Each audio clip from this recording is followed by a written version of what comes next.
Bonjour, c'est Capucine et bienvenue dans ce podcast. J'avais envie de vous expliquer ce que j'ai appris pour avoir rencontré euh, des stars, on va dire, et une princesse. Euh, donc, je vais vous parler de 3 personnes que j'ai rencontrées dans ma vie et qu'est-ce qu'on peut apprendre d'eux. Donc, j'ai rencontré, on va faire dans les ordres d'apparition, Charlotte Castigliani, qui est Charlotte de Monaco, princesse de Monaco, qui s'est trouvée être dans mon lycée et dans ma classe. Quand j'ai fait du sport à haut niveau, j'étais en sport-études à Fontainebleau. Et donc, on s'est retrouvés dans la même classe en cours d'italien. Et ce qui s'est passé, c'est que moi, je suis arrivée en cours de cursus, donc je ne savais pas du tout qui était cette fille. Et c'est quand on est parti en voyage scolaire en Italie que l'enseignante d'italien lui dit bon, si tu es reconnue, tu me le dis, on s'arrangera, blablabla, je ne sais quoi. J'étais là, oulala, mais pour qui elle se prend? Donc je demande à une copine, c'est qui? Elle m'a dit, bah, c'est Charlotte Castigliani. Alors moi, je n'étais pas très au courant de tout ça, donc je ne savais toujours pas qui c'était. Donc j'appelle ma mère pour lui demander qui est cette fameuse Charlotte. Et donc il se trouve que voilà, c'est Charlotte de Monaco. Et là, je fais, ah ok, je comprends mieux. Et ce qui était assez drôle, c'est que le soir, on attendait toutes les deux devant la porte du lycée, puisque moi, je partais faire mes entraînements et elle attendait son chauffeur. Donc, on attendait toutes les deux plantées devant la porte. Et moi, j'attendais un vieux minibus rouge tout fichu et elle attendait un magnifique 4x4 vitre teintée et tout ça. Et ensuite, j'ai rencontré donc Éric Emmanuel Schmitt, qui est un écrivain assez connu, qui a écrit pas mal de livres. Et donc là, je l'ai rencontré parce que je connaissais son neveu. Et donc, on est allé à certains de ses... il avait fait un concert issu d'un de ses livres. Et donc, j'ai eu la chance de manger avec lui aussi. Et ensuite, j'ai rencontré Adriana Carambeu lors de bénévolat qu'on faisait en tant qu'ostéopathe à l'époque. Et c'était sur des raids avec des petites voitures dans le désert au Maroc. Et donc, Adriana Carambeu était pas sponsor, mais elle venait assister à cette course-là. Et donc, elle était là.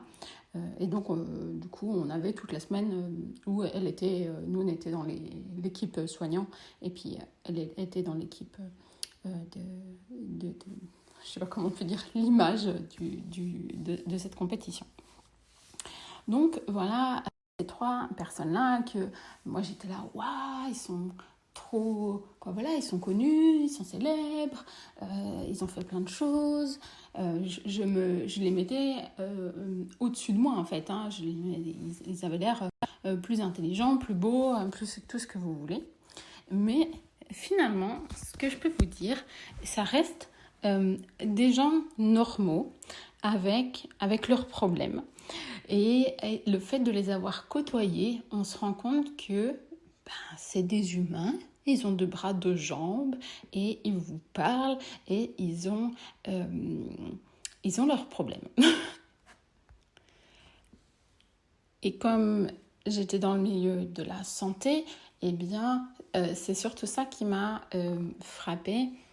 Par exemple, pour Adriana Carambeu, elle est très belle et en fait, elle avait tout un tas de douleurs dont elle avait du mal à se débarrasser. Je ne rentrerai pas dans le détail puisque c'est sa vie, ça ne regarde personne.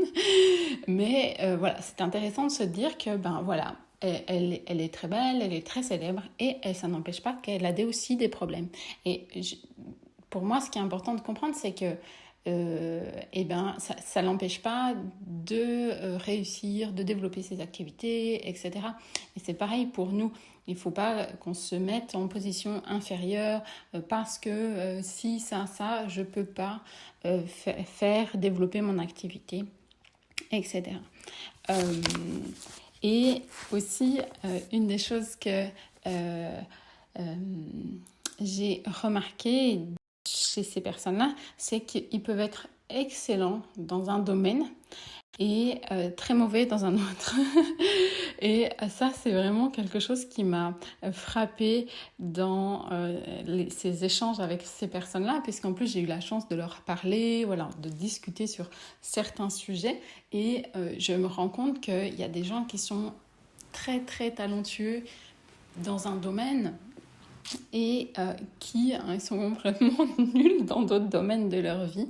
Et ça m'a fait bizarre au départ parce que moi, j'avais l'impression que les personnes qui étaient célèbres ou qui avaient du talent, forcément, ils avaient du talent dans tous les domaines de leur vie. Et en fait, je me rends compte que c'est pas du tout vrai. Et donc ça, pour moi, ça vous permet aussi de vous donner l'autorisation de ne pas être excellent dans tout. Et vous avez le droit d'être bon dans un domaine et d'être une quiche dans d'autres domaines. Ça n'empêche pas de réussir. Et donc, vous pouvez vous poser la question aujourd'hui, où est-ce que vous avez du talent, vous êtes doué, où on reconnaît votre travail et que vous n'osez pas avancer dans ce domaine-là parce que vous vous dites qu'il faut être parfait sur tous les domaines de votre vie, être belle physiquement, perdre 5 kilos, être une bonne mère, une bonne épouse. À quel endroit vous faites de l'excès de perfectionnisme à vouloir être doué partout, alors que vous avez déjà suffisamment de connaissances et de compétences pour vous lancer, mais que vous attendez d'avoir d'autres choses pour oser vous lancer. Donc voilà, pour conclure ce podcast, j'espère que ça vous permettra de comprendre que les gens qui ont du succès et qui réussissent ont tout un tas de problèmes et peut-être certains les mêmes que les vôtres et ça ne les empêche pas de réussir et d'avancer. Si vous avez envie d'aller plus loin, j'ai créé un bonus sur la relation à l'argent et comment avoir une bonne relation avec son argent va pouvoir vous aider à développer votre activité, augmenter vos revenus et réussir dans votre entreprise. Et c'est un e-book pratique. Ce que je vous encourage, c'est à le télécharger et à l'imprimer. Comme ça, vous pouvez écrire et répondre à toutes les questions qui sont dessus. Je vous souhaite une très bonne journée et à très bientôt.